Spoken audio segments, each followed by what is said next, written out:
Hoje nós estamos com o professor José Carlos Radin. Ele é de Chapecó, Santa Catarina, mestre e doutor e pós-doutor em História. Ele acaba de lançar um livro sobre a imigração italiana no sul do Brasil, abrangendo principalmente os estados do Paraná e Santa Catarina em especial. O livro se chama Imigração Italiana em Santa Catarina e no Paraná, Fontes Diplomáticas Italianas. É uma história contada a partir do outro lado, isto é, do lado oficial. Professor Radin, do que se trata? O que luzes esse livro produz na nossa história, na atribulada história da imigração italiana?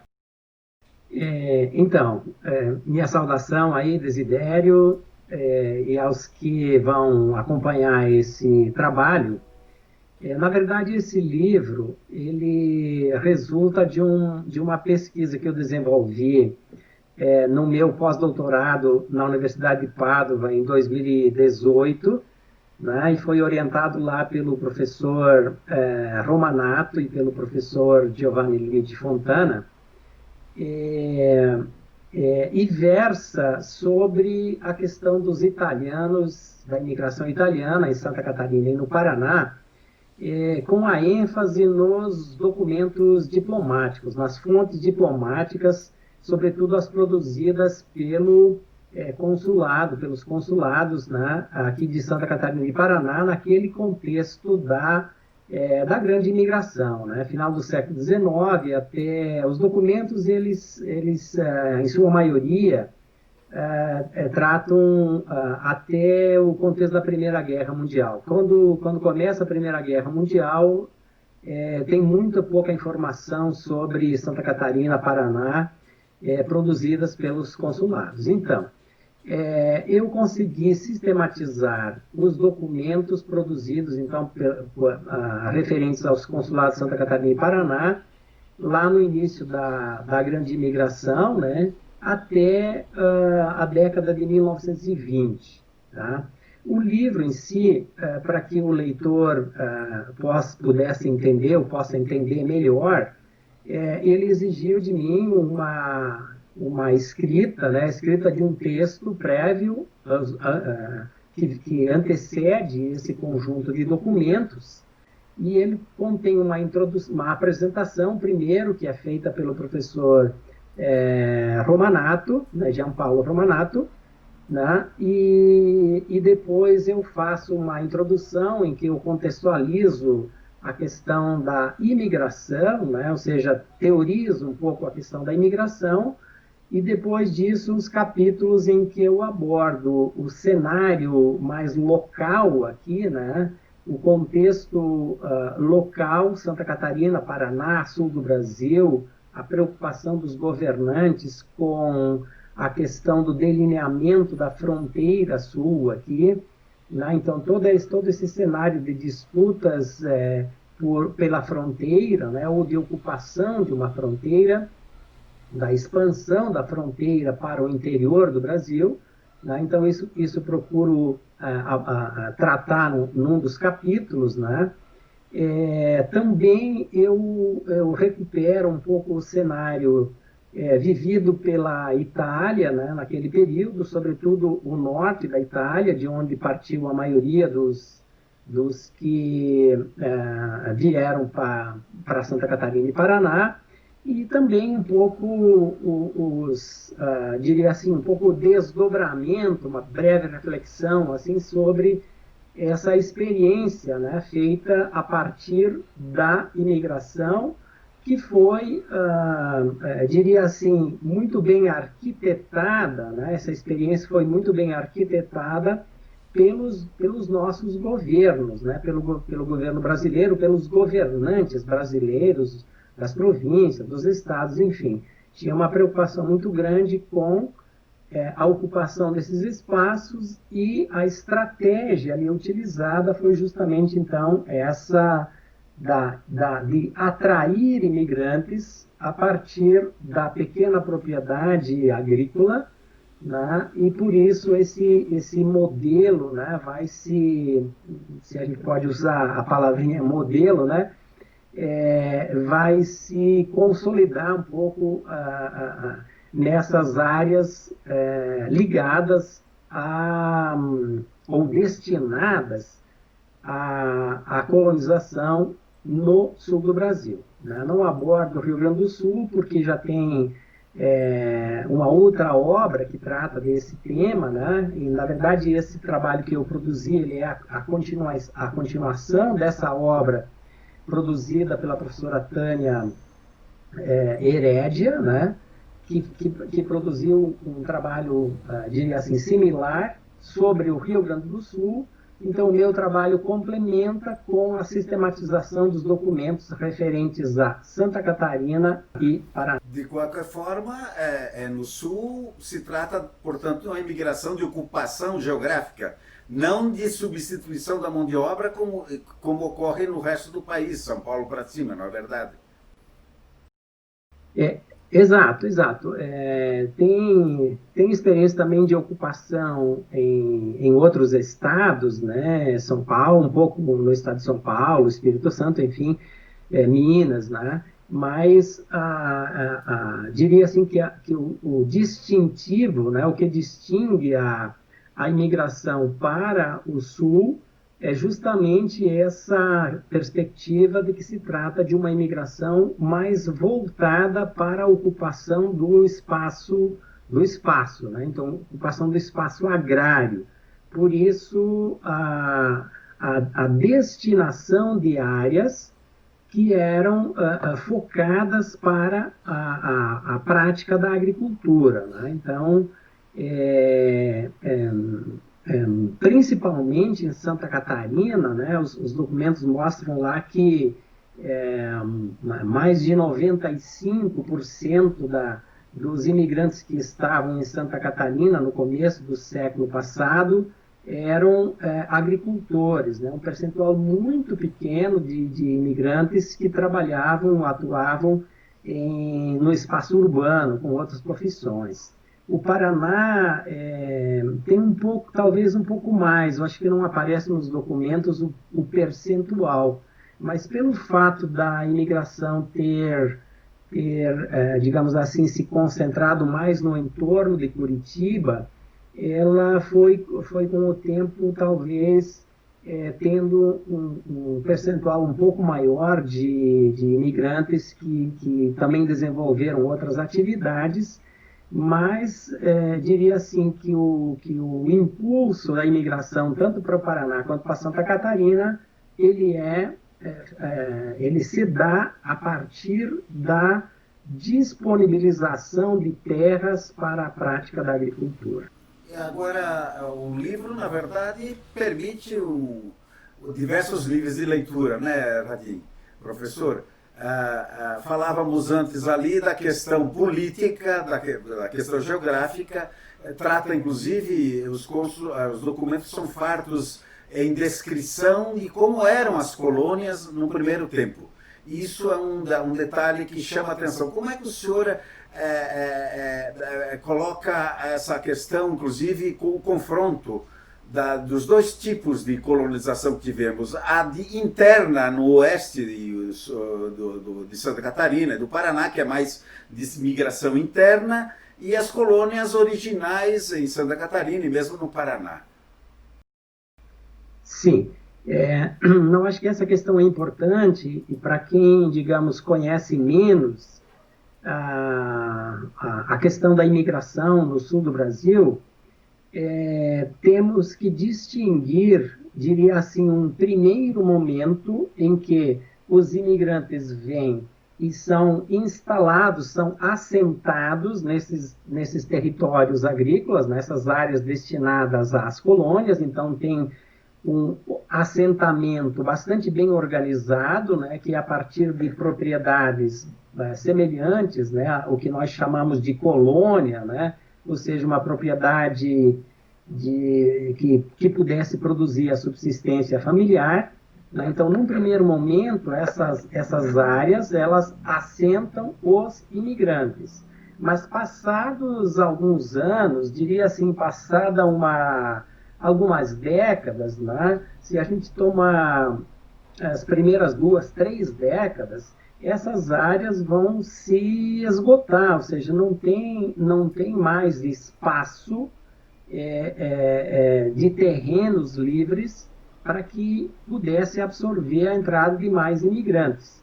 E isso ocorre em todas as áreas, praticamente, do sul do Brasil, né, porque nem todas elas estavam disponíveis para assentar imigrantes. Né? Então, se a gente pegar qualquer um dos estados, né, ou seja, tem áreas que já eram ocupadas com campo, com criação de gado e assim por diante. Então, os imigrantes vão ocupar áreas distintas, né? Ou seja, os estados, as províncias primeiro, depois os estados, vão determinar áreas que teriam essa finalidade. Né? Então, o ingresso constante de imigrantes, os casamentos, o nascimento de filhos, foi criando uma situação que, de certa maneira, esgotou a possibilidade de absorver mais trabalhadores agrícolas. Né? Tem uma série de outros fatores que vão contribuir ali.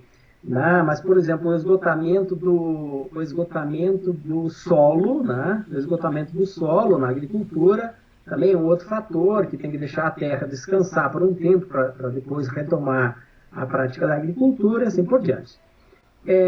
Nesse tempo, diria assim, no nosso caso, temos que lembrar ali a guerra do contestado, né? O conflito do contestado, o episódio contestado, né? Essa disputa pelas divisas entre Paraná e Santa Catarina. Enquanto não se resolveu a questão dos limites, né, do território contestado, que compreende hoje o que nós chamamos de Grande Oeste de Santa Catarina, o Sudoeste do Paraná, enquanto não se resolveu isso, as iniciativas nesse território, elas foram bastante limitadas. Né?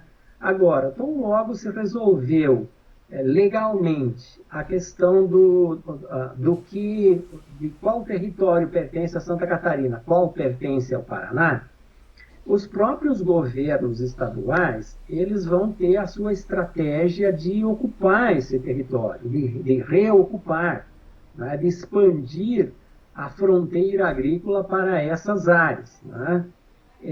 Então, por isso que essa provocação sua com a pergunta, ela se reporta ali, sobretudo, a partir da década de 1920, né, quando essas áreas vão ser colocadas para uma nova frente agrícola, né, para a expansão de uma nova fronteira agrícola aqui no oeste de Santa Catarina, sudoeste do Paraná, e quem vai ocupar essas áreas são justamente os descendentes dos imigrantes, né, sobretudo descendentes de imigrantes italianos, alemães, poloneses, enfim, dessas primeiras experiências agrícolas que haviam sido iniciadas lá com os alemães, desde o contexto lá da emancipação política no Brasil, né? E depois vem vindo uma série de outras experiências, né? com outras nacionalidades, com outros grupos. Né? E, então, essa etapa pós-1920 se deve, sobretudo, a definição dos limites entre Paraná e Santa Catarina, e aí se cria esse outro cenário que vai promover diria assim, uma nova grande migração. Porque, só para você ter uma ideia, eu não tenho os dados sobre a migração para o Paraná, mas se a gente tomar aí, esse período da década de 20 até a década de 60, 70, migraram do Rio Grande do Sul para o grande oeste de Santa Catarina, ou seja, da estrada de ferro, das margens da estrada de ferro no Vale do Rio do Peixe até o extremo oeste, migraram em torno de 250 mil gaúchos, né? Ou seja, pessoas nascidas no Rio Grande do Sul ou que residiam no Rio Grande do Sul que migraram para Santa Catarina.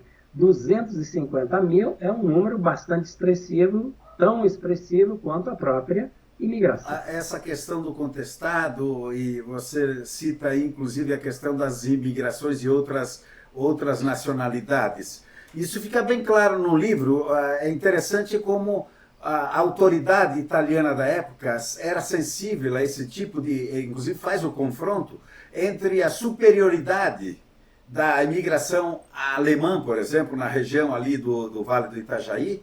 Ele chega a traçar um comparativo e apontar as falhas que, por exemplo, ocorria com a imigração italiana, não é verdade? Então, quer dizer, como eu disse, é um livro para diversos níveis de leitura. Quer dizer, por que hoje somos assim?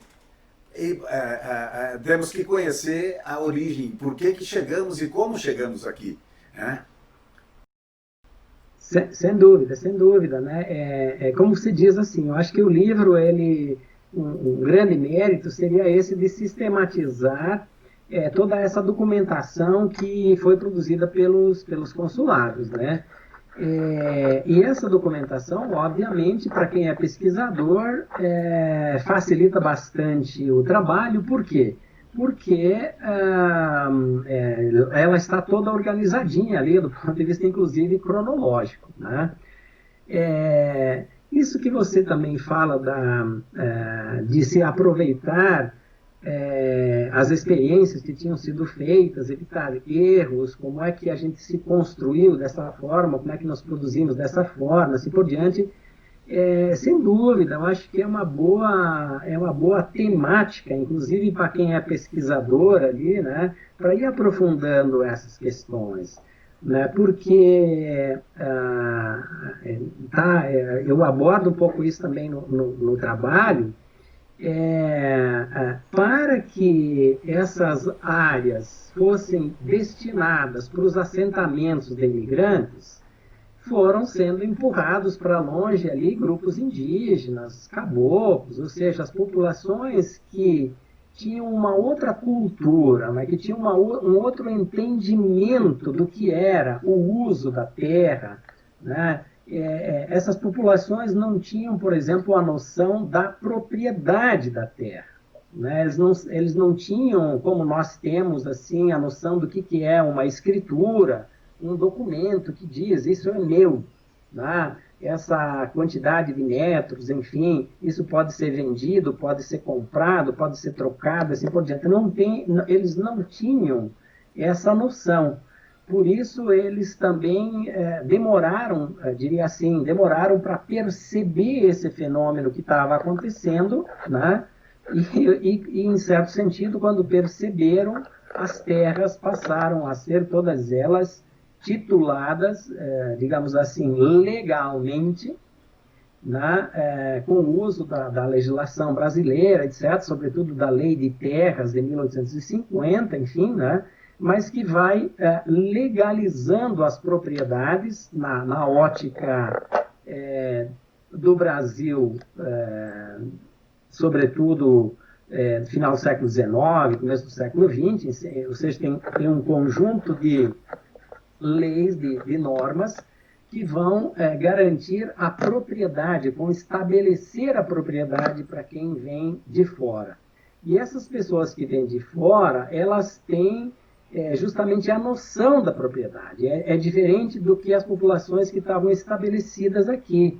Então, por isso também que esse processo, ele não foi um processo tão tranquilo, né? Sempre teve e continua tendo, né, uma série de conflitos, né? Se a gente for ver a própria guerra do contestado, no fundo ela é uma guerra que se dava, o que se deu, muito centrada na questão da expropriação da terra por essas pessoas que viviam ali, né? Ou seja, aquela população cabocla, indígena, ou seja, as populações residentes que estavam nesse território, a partir do momento em que a construção da estrada de ferro, né, passa por ali, e que o governo brasileiro fez uma generosa concessão de terras, também como parte do pagamento para essa construção, Essa empresa, ela se desdobra, ela cria empresas subsidiárias que vai explorar madeira, que vai, enfim,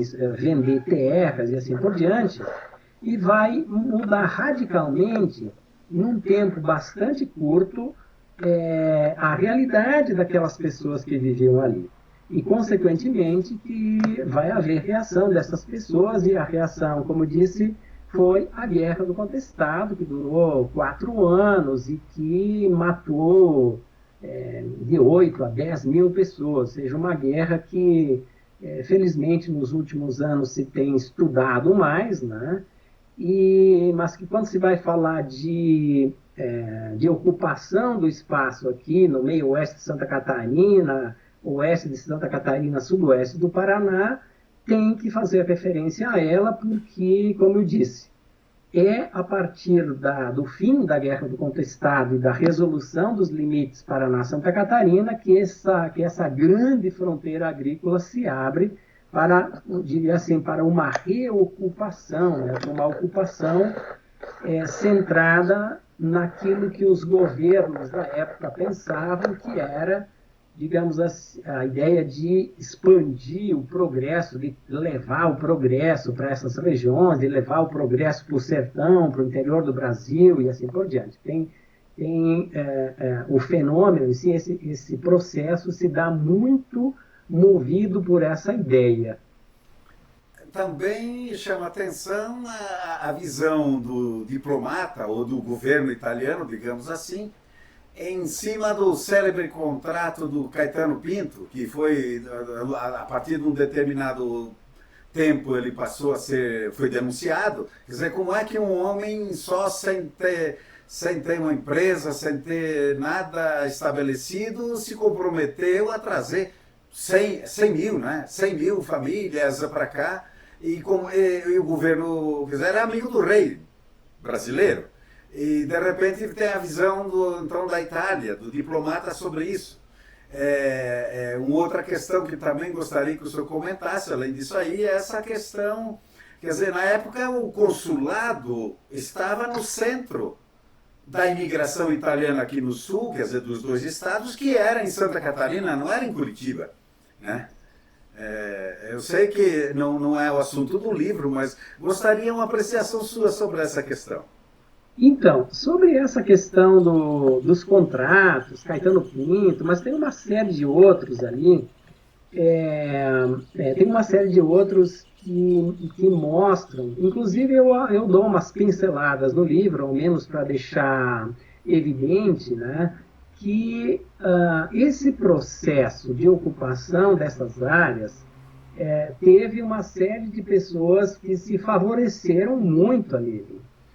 Inclusive, esse é um pouco o desafio para mim mesmo, né, de continuar um pouco a pesquisa nessa perspectiva, né, de ver como é que aconteceram, como é que se desdobrou esse conjunto de coisas aí. Mas já, como eu disse, já tem uma série de pinceladas no livro que mostram que há um conjunto de favorecimentos, né, de pessoas que se aproximam dos governos provinciais, estaduais, ou mesmo do governo federal, e que ganham uma série de benefícios ali para tocar esses projetos. Por exemplo, está dito ali no livro que há uma situação, ou situações em que o pagamento das terras por parte dos imigrantes, em grande medida, ele não teria se efetivado, né? Tem um relatório que diz lá que, se somar tudo, não chega a 20% da dívida que efetivamente foi paga aos governos provinciais pelas terras, porque não se fizeram as anotações corretas. Enfim, tem uma série de situações que hoje, lendo, a gente deduz que essas pessoas se aproveitaram, se apropriaram ou tinham alguma aproximação com autoridades que fizeram, que se apropriaram, enfim, né, e se aproveitaram dessas situações para ter benefícios pessoais, enfim. de toda sorte. É uma questão que merece ser aprofundada, né? Porque até faz... hoje nós temos muita discussão sobre cotas, sobre formas diferentes de inserir as pessoas na sociedade, de torná-las cidadãs e assim por diante. Né? E num debate, num dia desses, eu até, quando essa questão veio à tona, eu até coloquei para o debate a situação muito particular, muito pessoal da minha família. Né? Eu fui observar, por exemplo, que a minha família veio, o meu bisavô e os filhos vieram em 1892, né? Perdão, 1891 para 92. E aí, eu fui verificar que nesse ano, 1880, no começo da República, 90, 91, 92, é um período em que entra muita gente entrou e veio naqueles anos. Aí disse assim, mas por que será? Sabe porque proclamou a República? Não é possível, né? Eu fui ver que o governo fornecia o pagamento das passagens, né? Ou seja, há um estímulo, há uma política pública do governo brasileiro para atrair as pessoas, né? Ou seja, a minha família veio, provavelmente, porque eu fui também lá descobrir um pouco a trajetória deles e consegui perceber que eram simples contadinos lá, que o meu bisavô, por exemplo, nasceu em Breganze, logo depois já estavam lá em Montecchio Precaltino, onde nasceu o meu avô. Aí, alguns anos depois, estavam em Sandrigo, onde nasceu um tio-avô. Depois descobri que foram para Douai-Ville e depois vieram para o Brasil. Né? Ou seja, essa ida de um lugar para outro era sinal de que o dia de São Valentim, né, em dezembro, começo de dezembro, quando, digamos assim, encerra o ciclo agrícola, e o seu patrão não renova o seu contrato, você tem que correr atrás de outro. Né? Então, assim, dá para deduzir com bastante clareza que esses contadinos, né, que eram meu avô, meus tios-avós, ficaram pipocando de um lugar para outro, e quando surgiu a oportunidade dessa política pública do governo brasileiro, eles vieram. E aqui tiveram facilidade para ocupar áreas de terra, que era uma outra questão de facilidade. Então, o que eu defendi, o que eu defendo é o seguinte, que essas políticas públicas, elas inseriram dezenas de milhares de pessoas, né? E elas foram exitosas, né? No espaço em que elas destinaram para isso, né? Ou seja, eu tenho a impressão que nós precisamos estudar melhor isso, né? Porque se a gente for ver a estrutura agrária brasileira, a história da estrutura agrária brasileira, nós vamos perceber o quê? Que o que caracteriza a estrutura agrária brasileira é o latifúndio, é o grande latifúndio. Né? Não é nem aquilo que nós entendemos aqui no sul do Brasil por latifúndio. Né? Ou seja, é o grande latifúndio. E as experiências com os imigrantes se deu a partir de pequenas propriedades. E no meu ver, assim, por isso que eu estou provocando, inclusive, de repente, algum estudioso ali, se alguém quiser fazer um mestrado aqui na nossa universidade, posso orientar e a gente pode desenvolver pesquisa nesse sentido. Né? Eu tenho a impressão que essa experiência ainda não está bem estudada nesse sentido, né? Para mostrar que ela ficou um diferencial na sociedade brasileira, na estrutura brasileira, e que ela precisaria ser aproveitada melhor hoje, né? Porque, como eu disse, quando se vai pensar políticas para inclusão de pessoas no país, né? Independente do governo, né? Os governos têm que pensar política para incluir as pessoas, né? Ou seja, de uma ou de outra forma, tem que incluir as pessoas para que elas tenham condições de sobreviver. Então, recuperando a ideia que eu estava no outro debate, colocando o seguinte: eu sou fruto de uma política ou de políticas de inclusão.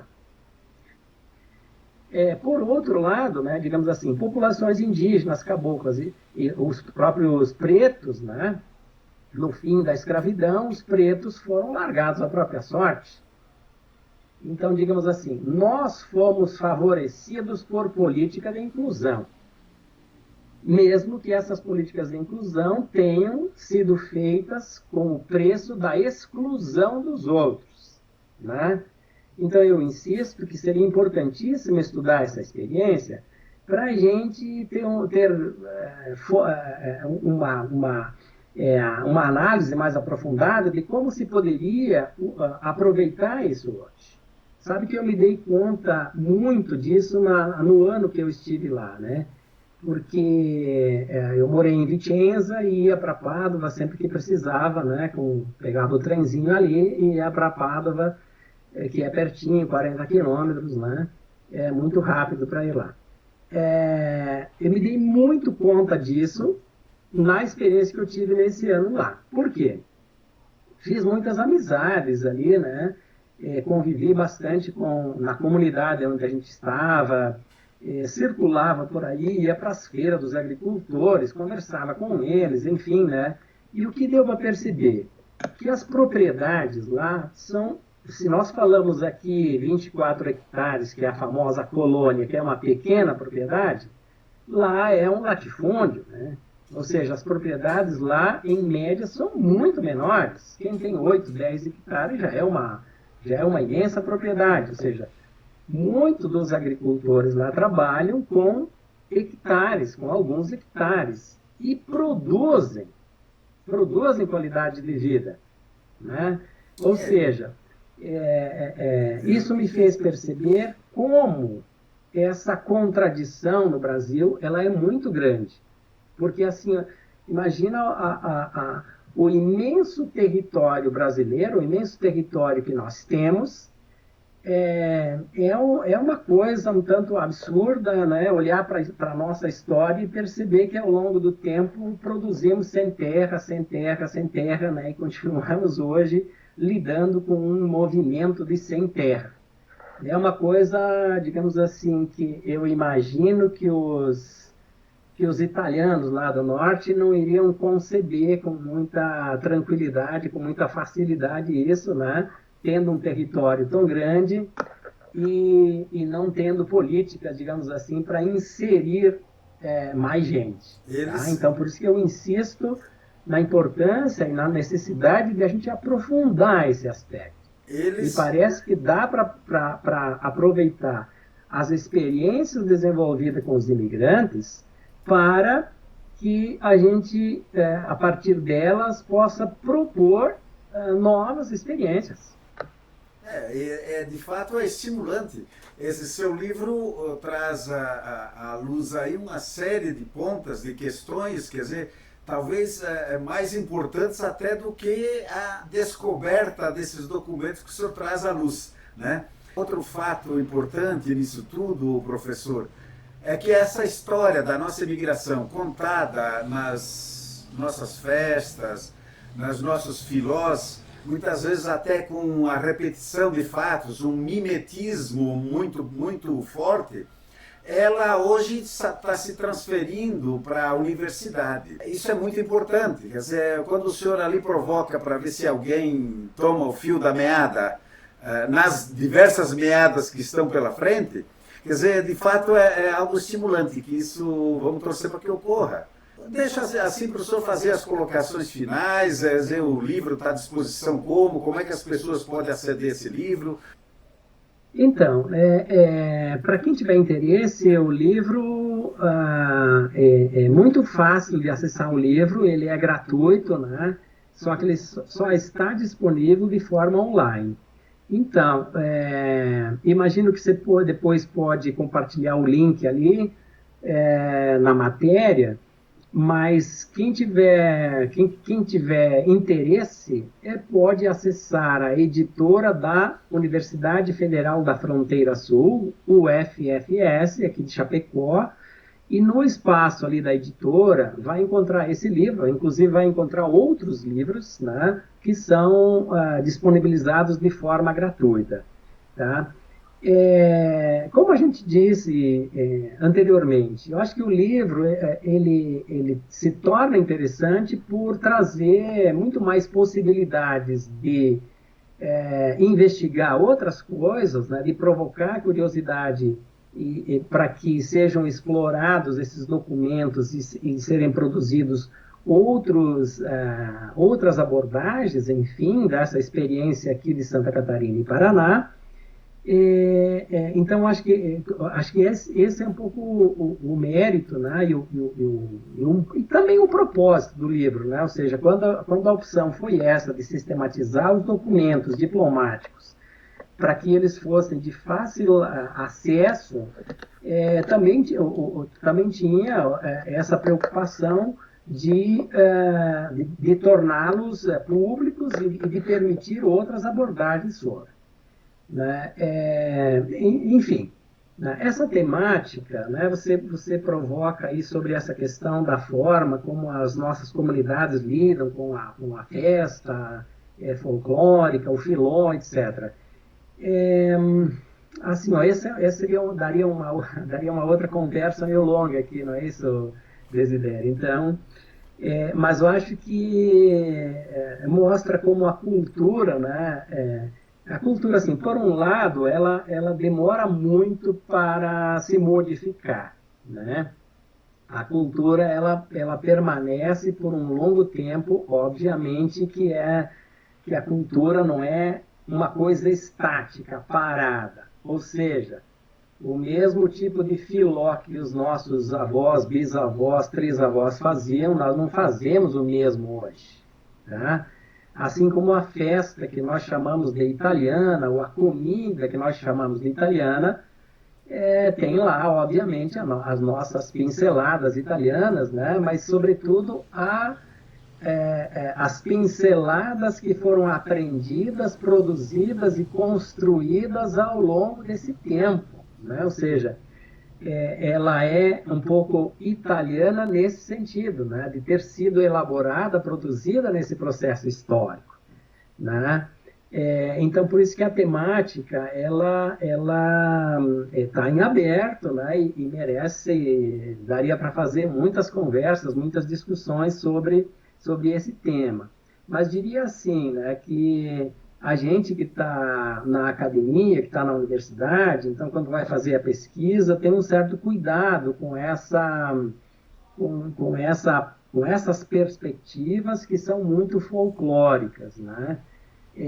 Porque essas perspectivas que são folclóricas, elas escondem a realidade, na verdade, né? Ou seja, é mais difícil a gente enxergar a realidade quando a gente se apega muito a essa coisa folclórica, tá? Então, por isso que o pesquisador tem que ir um pouco além daquilo que é o folclore. A gente compreende, né? E compreende e reconhece que esse tipo de festa, como eu disse, é uma festa, o tipo de festa que se produziu no processo e, enquanto tal, ele também é legítimo, né? Não tem como condenar isso, mas é importante e necessário reconhecer isso e entender que não necessariamente isso é italiano, ou seja, é uma coisa que se produziu aqui com as nossas interações com outros grupos étnicos, com essa realidade territorial que nós tivemos aqui, enfim, com as dificuldades e facilidades que tivemos aqui.